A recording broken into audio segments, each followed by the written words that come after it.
Hello, Dr. Dyke Drummond here at the home of thehappymd.com in beautiful Seattle, Washington. Welcome to the latest episode of the Physicians on Purpose podcast. Tools so you can recognize and prevent your own burnout. Stories of burnout put to its highest and best use, and wellness leadership strategies.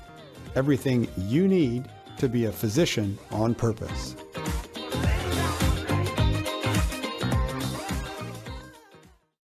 Hello again, this is Dr. Dyke Drummond at the home of The Happy MD in beautiful Seattle, Washington with the latest edition of the Physicians on Purpose podcast, and we've got a treat for you. I ran into Hannah in the article about a week ago. Her and the residents at the University of Vermont Medical Center unionized. They unionized. So we've talked a whole bunch about personal burnout prevention tools that rely on you taking better care of your closest work team, better communication skills, working with EMR. But what happens if you need system change? Are there other ways to do this? And if you've looked at burnout articles on the internet, you've seen people talk about unions. You've seen people talk about there ought to be a law. But we're going to talk to Hannah Porter, second-year dermatology resident. She's an MD, MBA, took 6 years off between med school and residency. So she has some experience in the real world outside of healthcare, but she led the efforts to unionize 42 programs and 350 residents at the University of Vermont Medical Center. And Hannah, it's a pleasure to have you on the podcast. I just want to hear, how did this all get started that you said, yeah, we need a union around here? Let's just walk through the experience, what you've learned and what difference you hope that it will make.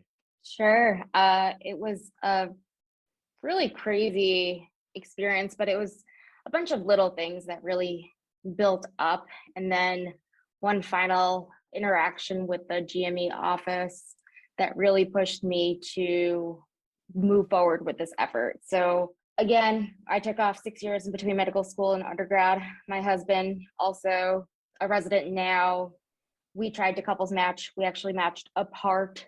We have a now 2.5-year-old daughter. I thought that the system was kind of cruel, even though there's a couples match. And I wanted to try to change it. I wanted programs to be more family friendly. I decided to join the GME committee as a resident representative and thought that that might be a good segue into trying to change some of the culture at UVM and trying to prioritize families when it comes to residents and fellows.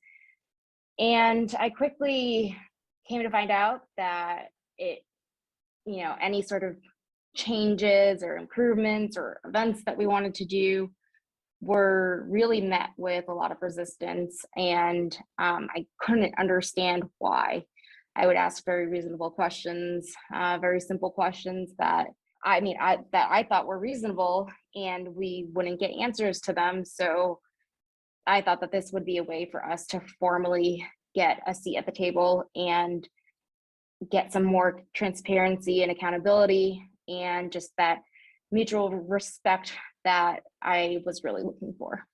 And when you say you weren't getting respect and you weren't getting clear answers, what were the kinds of questions that you were asking? I mean, I remember as a resident, we were clearly second-class citizens. There were questions we didn't even ask because it seemed like it was above our pay grade. But what were you asking at the time when this became intolerable? Sure. So the one thing that we had asked, so I had actually sent out an email to all the residents and fellows, and these safety goggles that I'm wearing here, I had asked if anyone wanted to go in on a group order together, because the more people who ordered, the bigger the discount was. A couple of residents actually emailed me back and asked if the GME office could cover the cost of these, because we're required to wear eyewear as part of our PPE. And the ones that we had been given were really flimsy, difficult to wear. Most people weren't wearing them. So I asked the GME office. They said that because it was not an approved PPE item, that they wouldn't be able to use we wouldn't be able to use our education funds to pay for them. And so I asked, okay, well, who's on the PPE committee? Let's see, I can run it by them, see if this is something that they can get approved. because that seemed like the logical next step for me anyway, is to find out why. It's like, why not? Like, if there's a reason, then sure, I get it. But I also am not the type of person who is told no and then will just run with it. Yeah, I kind of get that. I've only known you for 5 minutes.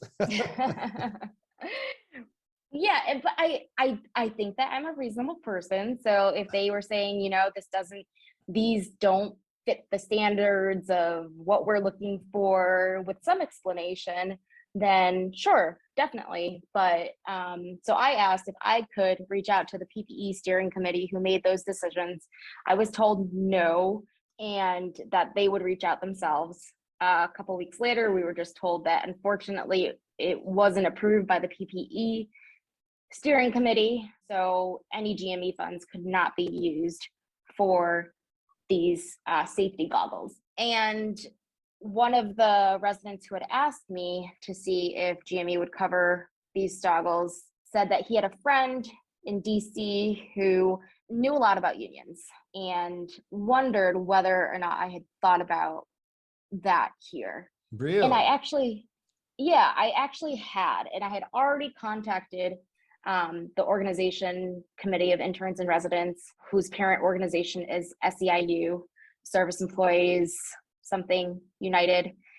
And I had decided a couple months ago that I wasn't going to lead it because they were looking for someone to lead the organization efforts. And the other person that I had started it with definitely did not want to lead it because they were a surgery resident and felt like they would jeopardize their future career by doing this. So we kind of let it be for a couple months until this Stoggles, I guess, came up. And then this other resident, he's a pediatric intern, Andrew Meshnick, said that he couldn't let, essentially a single mom up here doing this on her own. And so that's what gave me the confidence to actually move forward with this, because there was another person having my back and they're with me. And so you had heard about this organization committee of interns and residents before, and you reached out to them. And then how did you get the word out that you had potentially the ability to vote on whether or not you became a union site? Yeah, it was a lot of work. I do have to say, though, if we step back a little bit, before I had contacted CAR, I had actually contacted the nurses union representative prior. So it's the AFT, American Federation of Teachers, I think, is the union for the nurses here. And I had talked to a friend of mine who had started a union when he was a teacher out in California to try to see which organization might fit best for us. And his recommendation was that because CAR has unionized residents and fellows before, that it made more sense to go with them, even though AFT has the presence already here in Vermont and would have on the ground people helping us with the efforts as well. So it was a really difficult decision when it came down to who to decide on, because there are pros and cons with each of them. But ultimately, we decided on CAR because of their experience with graduate medical education. Well, I'm sitting here thinking like an ordinary doc just sitting out in the country, that it must be kind of tough to find somebody who would unionize your workplace, and you're having to make a decision over which entity to do it with. Okay, so you're there. So let me ask you this, because I know I've seen pictures. How did Bernie Sanders get involved in all of this? Yeah, so CAR reached out to Bernie's people and told them about our efforts. We had a Zoom meeting with some of his people where a bunch of us residents told our stories and why we were unionizing. And then he said that he'd come to the hospital. So he came to the hospital and met with, I don't know, maybe 30 plus residents who came to the meeting. The hospital got word that he was coming, didn't realize that we should have probably just let them know from the start, but we ended up letting them know and they gave us a meeting room. So it worked out really well. And he was just real honest about everything and made us promise that we would be the generation of physicians to try to fix this broken system. Right on. And over the course of the time frame when you've been organizing, how long has it been since you first decided what organization you would go with, and you did your vote last week? How big was that time frame? So I think it was October is when we finally got started, maybe end of September. And we actually we got 68% of cards signed of all residents and fellows. I think it was 251 potentially of all residents and fellows who signed to support the union. We asked the medical center to voluntarily recognize us as a union because we had a super majority. They declined to do so. And then they said that we should go through the NLRB. And that was, let's see, I think it was the third week of March that we asked for them to voluntarily recognize us. And then it took about a month from there for us to actually set up the election that happened last Thursday. So I think they feel like if they smother you with enough layers of bureaucracy, you'll just go away. Does that feel valid to you? Oh, for sure. And honestly, there were times where I didn't want to lead this anymore and I didn't want to be a part of it because I knew that I would likely not directly benefit, or if I did, it would be towards the end of my residency. And I have a 2.5-year-old at home. I have Right. a husband who is an 11-hour drive away. Oh We had to my. put down our 12-year-old golden retriever named Charlie in February. So had a lot of life stuff going on. Oh but my. ultimately, I really thought that I could do it. First of all, that I had the willpower and ability to do this. And that ultimately, I really think that it'll help change the culture of medicine, and it'll be this just one aspect where we can approach trying to fix this broken system. I know that there are several ways to approach how we can fix this healthcare system, and this is one of the ways from my perspective. And what do you feel like will be the biggest benefit, like the day-to-day on the ground benefit of having become a union shop? Before, you were talking about how you were looking for information, you couldn't get it, and there wasn't transparency and delaying tactics and bureaucracy and all of that. What do you think is going to be different now that you're a union shop? Yeah, now that we're a union shop, the administration will be required to listen to us in good faith and like negotiate with us in good faith. And just like purely having a seat at the table will provide people with so much more information and more just advocacy power to ask for what they need. Whereas before is all like, oh, I think this is the case. Oh, like I heard that this department did that. Or yeah, it was just very much silos of medicine where programs didn't know what other programs did. And some programs knew about opportunities that others didn't. It was just very, very siloed. And I think that with unionizing, having a central point of information and having protocols in place and policies in case something does happen where you might need to, I don't know, guests. I think the day-to-day will be pretty much the same. I think that really it's more of the higher level benefits, salary, working conditions that end up trickling down to day-to-day. But ultimately, I think that just having that confidence that there is another entity backing us with our interests that are really aligned with our goals is really important, because even though most sponsoring or all sponsoring institutions have a GME office, I think that ultimately they are responsible to the hospital. Mm. And I think that their goals align with the hospitals ultimately. So I think that having just an organization that backs us and supports us is pretty awesome. Well, and solidarity and collective bargaining, the possibility of collective bargaining. I mean, it sounds like one of the big deals here was having a seat at the table where you could ask a question, you could get a legitimate and respectful response. Now that you're unionized, does that mean that each of the residency programs and each of the fellowship programs has to have a member as a representative at the table of the senior leadership of the department? Is that something that has to happen now too? So it all really depends. It is usually institution to institution as to how they decide who is on the bargaining committee. Some institutions have sort of a 1-to-10 ratio where one person represents 10 residents and fellows.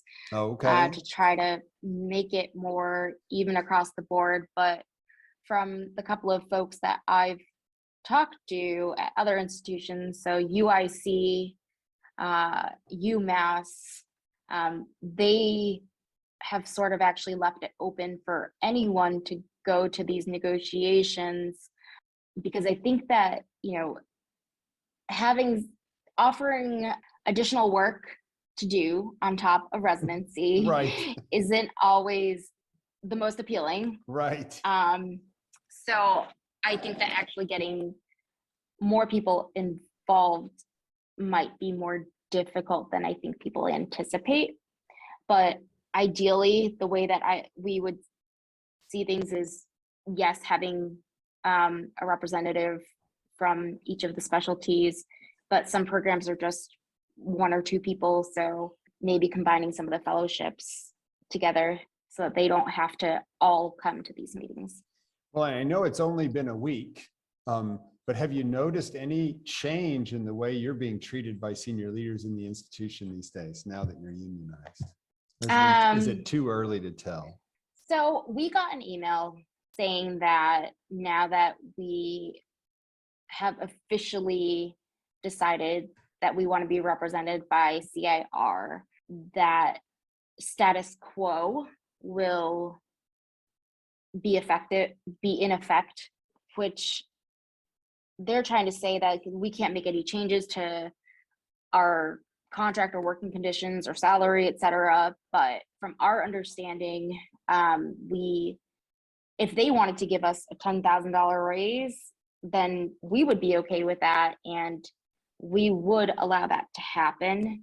So there's a lot of, I guess, confusion as to what status quo means, but ultimately I think it just means that they can't take away any benefits that we currently have, and it seems like their understanding is they can't give us any additional benefits either.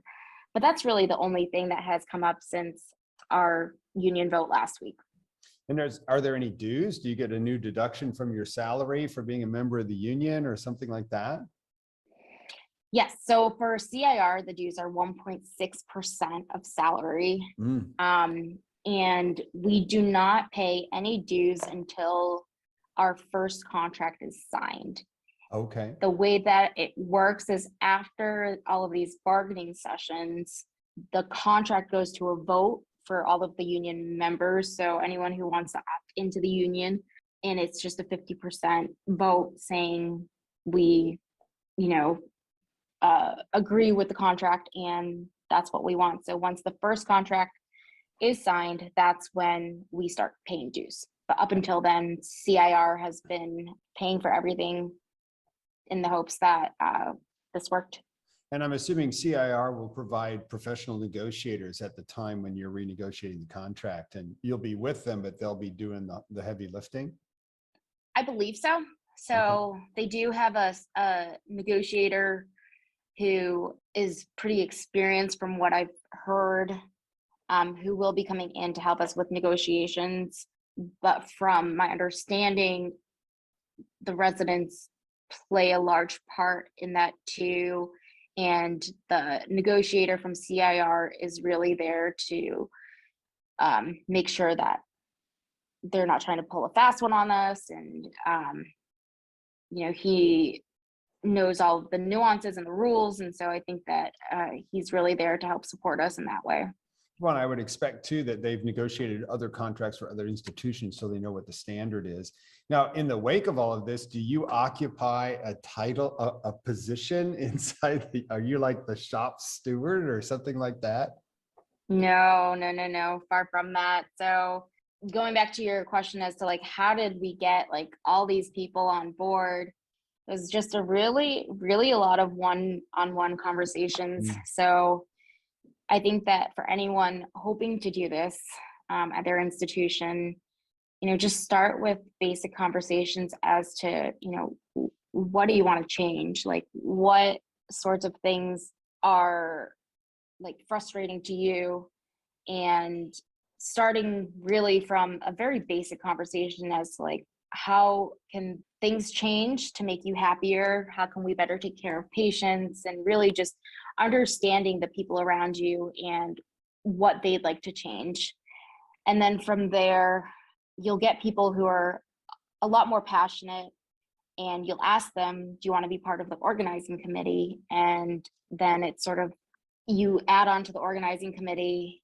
Other organizing committee members can also add more organizing committee members, and you build a core group of people who have those conversations and who, get people on board and get them to be supportive, and then have them commit verbally that they will sign a card in support of unionizing, and then actually have them sign a card.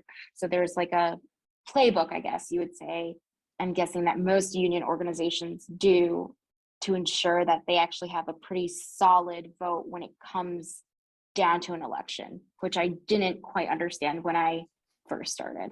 Got to get the votes.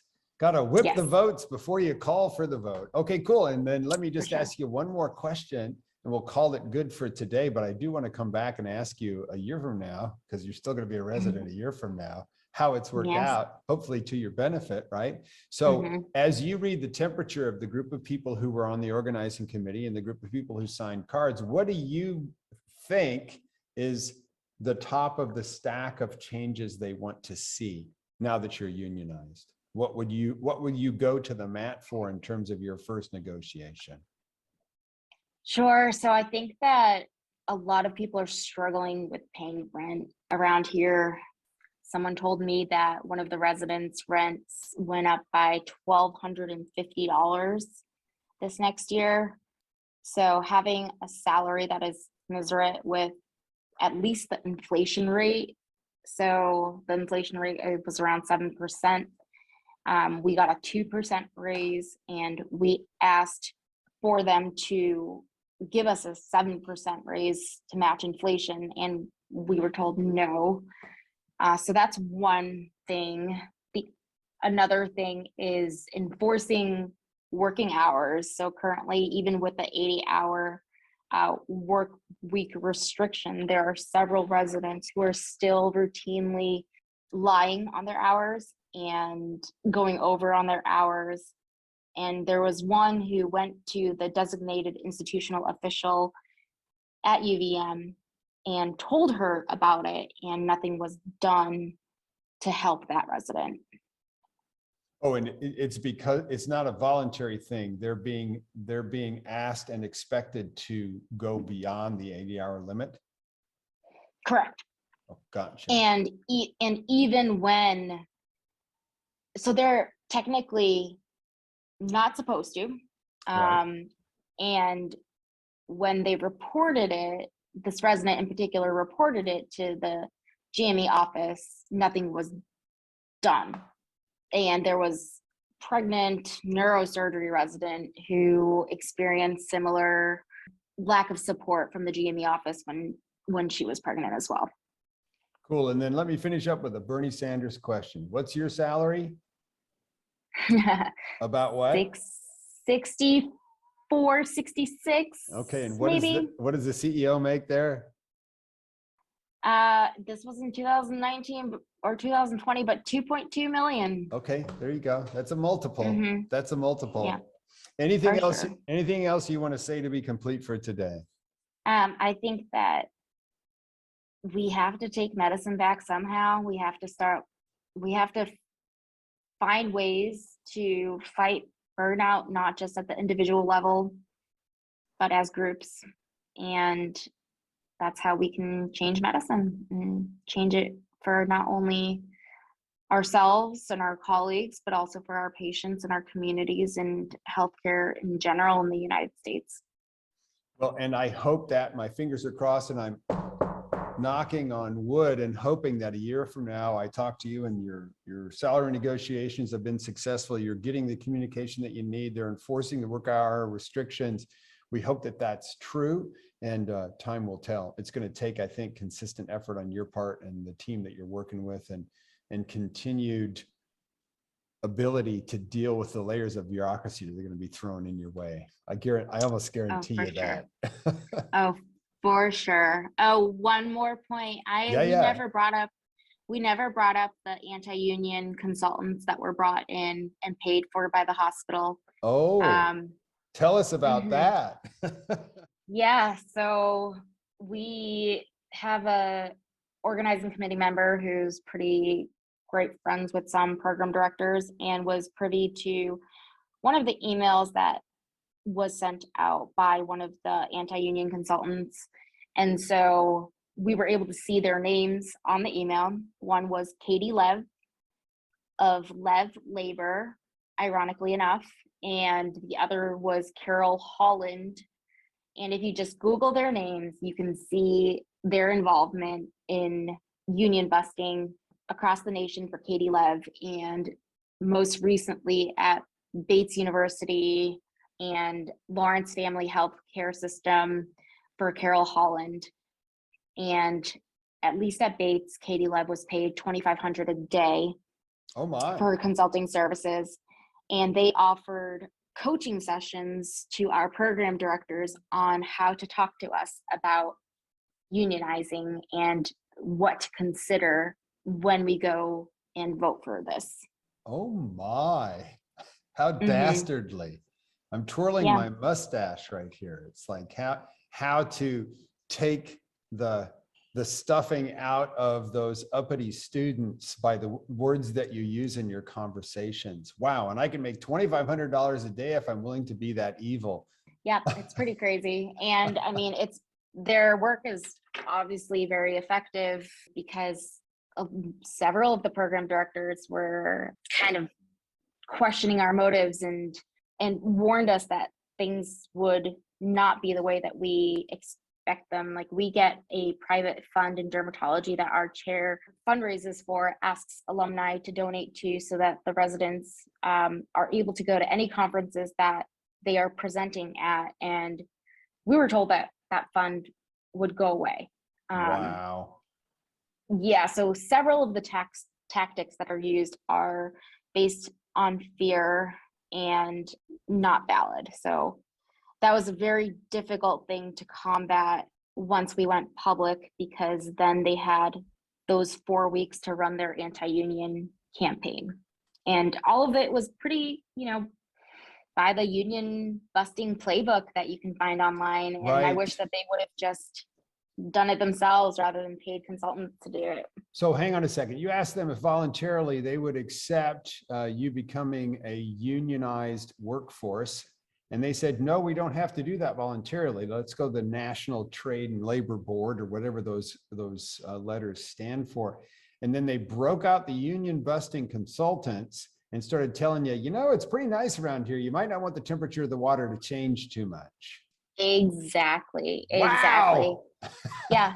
But when asked, they said that they want all residents and fellows to have an opportunity to, vote how they want to vote.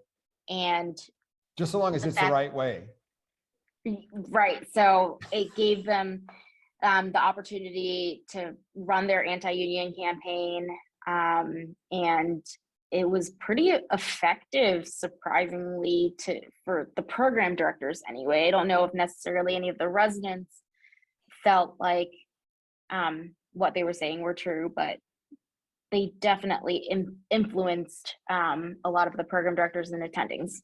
So the people who had the fear put in them were the folks that were running the department. The program, The the program residency directors. programs. The Mhm. program directors. Like we could take some of your of them. funding away. Oh my, okay. Oh, yes. Mhm. So you're going to Yeah. organize as a workforce and they're going to go after the program directors as an indirect kibosh. Oh, wow, this is fascinating. That was one approach for them. So one approach was through the program directors. So they provided the program directors with coaching sessions, with material questions like to ask us, and talking points to make sure that they hit. And then, so that was one way they came to us. Another way was the GME office directly emailed all the residents and fellows, information that they had, and questions that they had. And so that was sort of coming at us from both the program director perspective and directly from GME. Well, and your residents too, right? So if anybody feels fragile about if something happened to your residency position, your job, so to speak, nobody feels more fragile than a resident. You're not even board certified at this point. Wow, what leverage, what leverage. Well, lots of leverage. Time will tell if some of their threats materialize. I have a feeling it's all smoke and mirrors, but again, you and I have to connect again in 6 months and a year and just see how things are going since you're unionized. For sure. Thank you so much for filling us in on that piece of it too, because that's just evil and fascinating, and you weathered the storm anyhow. So well done. Thank you. Dyke Drummond, this has been the latest edition of the Physician on Purpose podcast with Hannah Porter, MD, MBA at the University of Vermont Medical Center, where they've recently, just a week ago, certified themselves as a union shop for the residents and fellows in the system. Thanks so much, Hannah. You have a great rest of your day, okay? Yes, thanks so much for having me.